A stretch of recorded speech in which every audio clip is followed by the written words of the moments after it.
Yun, oh. Good morning mga kabarangay. Dahil kahapon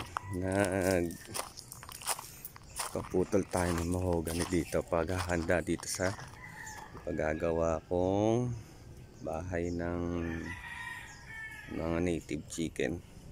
Ito, lalagyan ko to ng net, paikutan ko para dito na lang sila. Sayang naman kasi kubo, diba?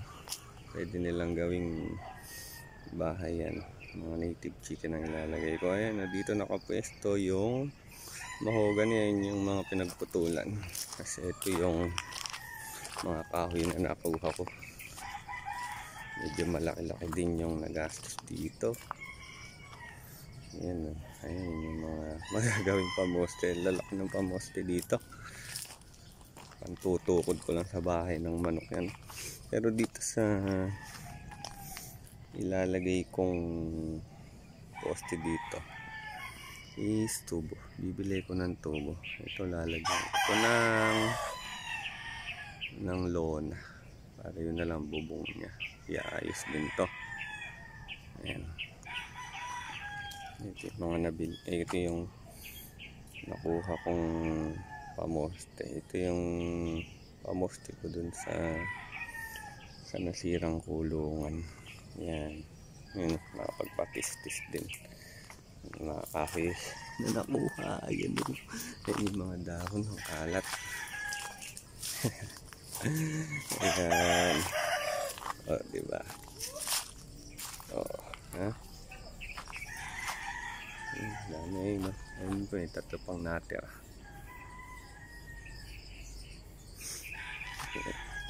Tapos ito, plano ko din mag-alaga ng bibe. Ilalagay ko sa panggilid para may harang. Ang harang lang. Ayan.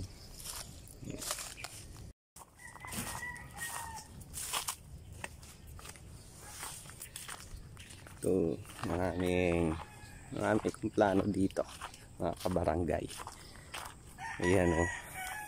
Ito dati free range, minute nakapalibot yan mula doon, paikot yan, kaya mayero dyan eh. Yan. Tapos yan, minute dyan, minute dyan, papaikot pa ganyan. Yan. Yan, paikot tayo, no? Okay, sa may hollow block ngayon. Dyan. Yan. Kaya tapos ito yung dapat pang ayusin. Lalagyan ng mga poste na yan na malalaki ito para matibay, para hindi naaanayin. Ito yung kulungan ng mga native ko ngayon. Saka yung Rhode Island rin. Kailangan maayos to para pagka umulan maayos sila.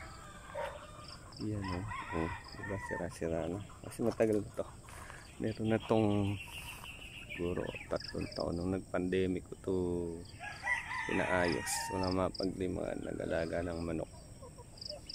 Yun, sa yung malaking puting native.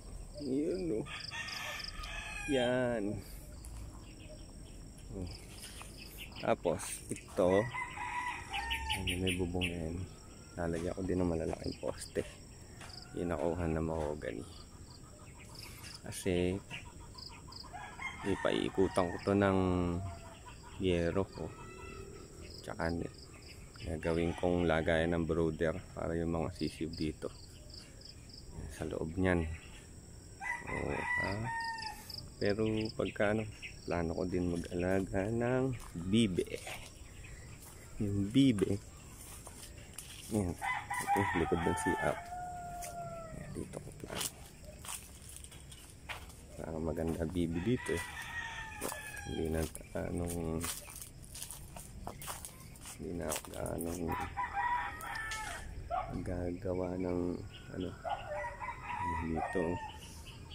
Dati kasi ito ihian, pang lalaki ito, ihian. Yan, ayusin ko na lang to. Pero siya dito kahit 10 bibi. Malawak naman to. mula dyan. Oops. May araw. Ayan, basta dito. Haba yun. Hanggang doon. Hanggang sa poste na yun. Tapos, nasa poste na yan. Hanggang doon. Hanggang dito. Ayan. Dito, tatakpa ko ng net. Pero pag dumami na sila, ayan, gagawa tayo dyan ulit ng extension. Ayan.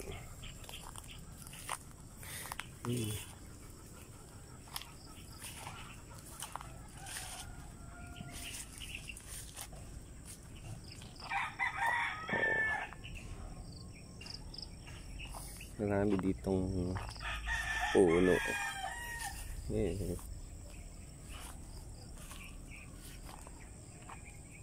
Ito, basurahan to. Ito yung bigay ng pinsan ko na marang.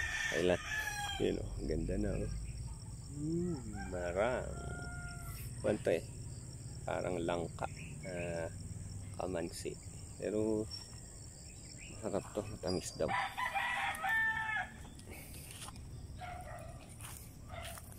Yan, daming linisin.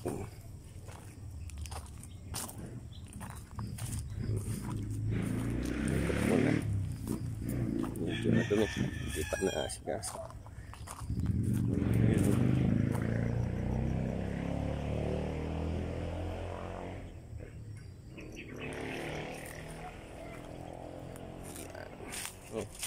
Tinukuran ko lang yan. Kailangan maayos to. Napaayos. Tapos update ay sila. Ayun yung mga native ko. Gutom na to mga to. Oras na nakain.